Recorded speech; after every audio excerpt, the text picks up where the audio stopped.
দেখো অভিক, তুমি ঠিক বলছিলে যে আমাদের পূর্ব প্রান্তে ছন্ন ছড়া অবস্থা।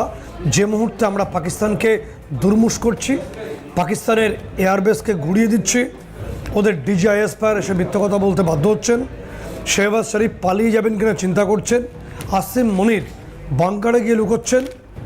আমরা প্রত্যেক দিন পাকিস্তানের প্রত্যেকটি এয়ারবেসকে স্ট্র্যাটেজিক্যাল যে ডিফেন্স যে হেডসগুলো আছে বা কোয়ার্টারগুলো আছে, ইভেন ওদের রাওয়ালপিন্ডিতে আমাদের ব্রহ্মোস আমরা আছড়ে ফেলেছি বা আমাদের মিসাইল আঘাত হয়েছে। সেই মুহূর্তে ভারতের পূর্ব প্রান্তের যে প্রতিবেশী রাষ্ট্র বলে আমরা জানি বা জানতাম, যেটা বর্তমানে কার্যত পাকিস্তানের কাউন্টার পার্ট, আমরা বাংলাদেশকে বলছি না, বাংলাদেশ তো ভালো, কিন্তু যে ইউনুস সরকার সে দেশটি চালাচ্ছে তারা পাকিস্তানের জাস্ট কাউন্টার পার্ট, এটা আমরা বলতে বাধ্য হচ্ছি। তাদের প্রত্যেকটা কাজ প্যাসিভ ওয়েতে পাকিস্তানকে সমর্থন করছে। সেই বাংলাদেশে একটা ষড়যন্ত্র চলছে, যেটার আলটিমেট লক্ষ্য আমরা ভারত। এবং ষড়যন্ত্রটা কি? ষড়যন্ত্রটা হলো সেখানকার যে নির্দিষ্টভাবে ৭২-এর যে সংবিধান, তাকে কেটে ফেলে দাও, সংবিধানকে বাতিল করে দাও। পরিবর্তে এই যে তথাকথিত যে জুলাই বিপ্লবের নামে যে একটা সন্ত্রাসবাদমূলক সংবিধানকে চাপিয়ে দাও, এটা করতে হলে প্রথমেই মোহাম্মদ ইউনুস যেটা করতে হবে, যারা সংবিধান রক্ষার শেষ অংশ সেই সেনাবাহিনীকে সাপ্রেস করতে হবে, তাদেরকে চাপিয়ে দিতে হবে। এবং সেই কাজটাই মোহাম্মদ ইউনুস একেবারে চুপিসারে করে ফেলেছিলেন, কিন্তু ষড়যন্ত্রটা ধরা পড়ে গেছে, তার ষড়যন্ত্রের ব্লু প্রিন্ট ধরা পড়ে গেছে আন্তর্জাতিক দুনিয়ার কাছে। কি করেছিলেন? সম্ভবত 11ই মে চুপিসারে পৌঁছে যান মোহাম্মদ ইউনুস রাষ্ট্রপতি, বাংলাদেশের রাষ্ট্রপতি শাহাবুদ্দিন চুপ্পুর কাছে, এবং চুপ্পুর কাছে গিয়ে চুপিসারে বলেন যে সেনাবাহিনীর প্রধান ওয়াকারুজ্জামান তিনি সঠিকভাবে কাজটা করতে পারছেন না, তাকে সরিয়ে দিন।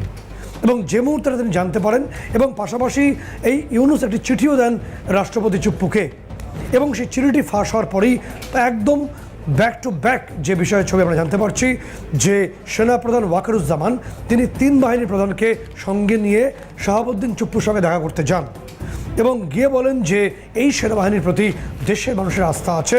এবং তার পাশাপাশি যে লক্ষণীয় ছবিটা আমরা দেখি, সেই লক্ষণীয় ছবিটা হলো যে ঢাকার সেনানিবাসের 46 ব্রিগেড তাদেরকে 10 মিনিটের মধ্যে রেডি থাকার নির্দেশ দেওয়া হয়, এবং সেনাপ্রধান সেনানিবাসে বসে ফিরেই আর কি তিনি 46 ব্রিগেডের 7 জন যে লেফটেন্যান্ট কর্নেল রয়েছে তাদের সঙ্গে তিনি একটা গোপন বৈঠক করেন এবং তাদের সক্রিয় করা হয়।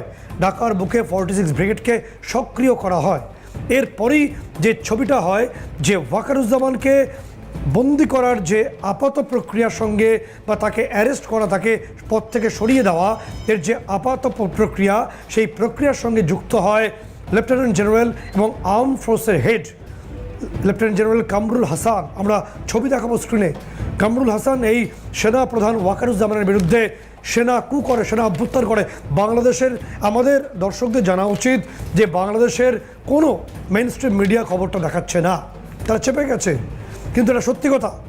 এবং লেফটেন্যান্ট জেনারেল কামরুল হাসান তিনি সেনাপ্রধান ওয়াকারুজ্জামানের বিরুদ্ধে একটা সেনা অভ্যুত্থান ঘটায়, এবং সেনা অভ্যুত্থান ঘটানোর পরিপ্রেক্ষিতে সেই মুহূর্তে সেনাপ্রধান ওয়াকারুজ্জামান তিনি আমেরিকা যাচ্ছিলেন 10 দিনের সফরে, তিনি সফরটা ক্যান্সেল করেন, কারণ তিনি জানেন তিনি যদি আমেরিকা যান 10 দিন সেখানে থাকেন তিনি দেশে ফিরলে অ্যারেস্ট হয়ে যাবেন। এই তথ্য তিনি বুঝতে পারেন এবং তিনি সঙ্গে সঙ্গে পুরো বিষয়টাকে বন্ধ করে তিনি এই লেফটেন্যান্ট জেনারেল কামরুল হাসানকে তিনি বরখাস্ত করেন। যে তথ্য আমাদের কাছে আসছে, বাংলাদেশের আর্ম ফোর্সের হেড চিফ, এবং তার পাশাপাশি তাকে এই মুহূর্তে নজরবন্দি করা হয়েছে। আমরা জানাবো যে মানে নির্দিষ্টভাবে আর কাকে আগে নজরবন্দি করা হয়েছে, কোন কোন অফিসার রয়েছেন, সেনাকর্তা আছেন, সেই ছবি আমরা দেখাবো।